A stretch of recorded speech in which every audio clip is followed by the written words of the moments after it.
All right, so we are here in Brunswick, Maine, getting ready for the bluShift hot ignition test, and I am here with Ted Pendleton.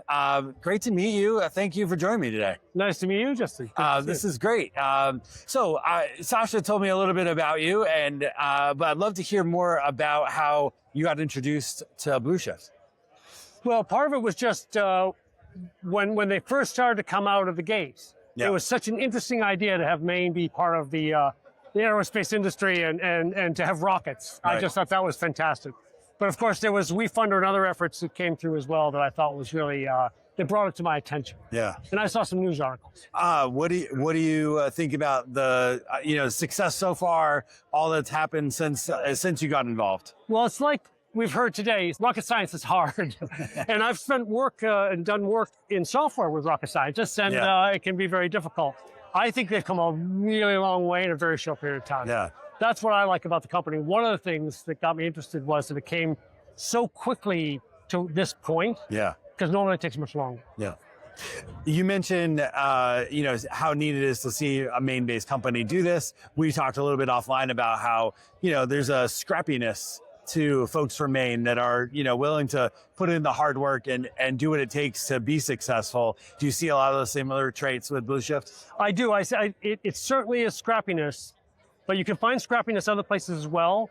But if you can combine the practicality of a Maine-based attitude and the nuances of trying to do very much with very little, I think those combinations are as powerful as the scrappiness. So those together make the difference. In Maine, it always feels like resources are strained. It doesn't matter, how successful or not you are. There's never enough. There's never enough, and it always feels like there's pressure to do more with less.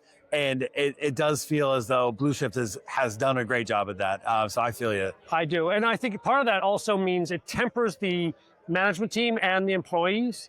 Because if you can make it through those stages it takes to go to high growth, which it does take different temperaments, and you can alter yourself through those changes, I think this team has what it takes to do that. Yeah.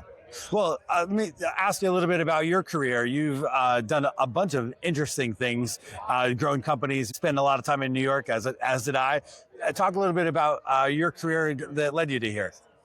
Well, thank you. I started out in telecoms manufacturing equipment, and built a little company and sold that, then moved to New York and saw the dot-com bubble explode and got out of that all right. And then scaled a company, one of which went from 2 million to about 185 million.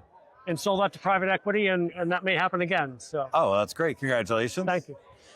What are you looking forward to next? I mean, being in this space in the VC private equity world, is it true that it is a little bit dry out there right now for some investments, or what kind of things are you looking for? I think venture capital is more challenging. Private equity, of course, there's lots of capital for the right things. Yeah. So as someone like bluShift grows into that mold where it becomes revenue generating and starts to move forward, what I see is private equity money moving downstream.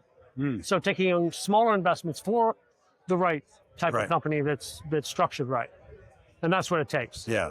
What are you looking forward to today? We're getting ready to see a test. What are you excited about? I want to see the rocket light up. It's going to look great. I can't wait. I can't wait either. I'm excited as well. Ted, thank you so much for joining me for this for the moment. I really appreciate it, and great meeting you. Yeah, thank you very much. All right.